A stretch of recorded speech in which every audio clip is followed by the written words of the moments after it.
Председателе, почитуван пратеник, ќе почнем од назад.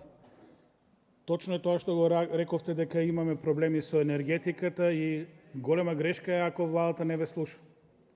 Значи, проблемот е што оваа влада не потегна ниту еден потек во енергетиката.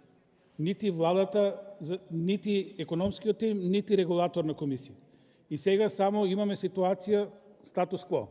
Плаќаме најскапа струја во Европа. Што се однесува до горивата, не ги спомнав, така да предпоставам сакавте да подполните репликата. А иначе околу здравство ќе ви направам една компарација. Го имаме клинички центар во Штип. Значи имаше и кредитна линија и можевте слободно да инвестирате. Прашањето е зошто не инвестирате. А во однос на клиничкиот центар во Скопје, повторно имавте проект, само требаше да се реализира, го растуривте и на обична ливада викате не 500, туку 800 милиона евра подршка. Не може така. Тоа е криминал. Благодарам.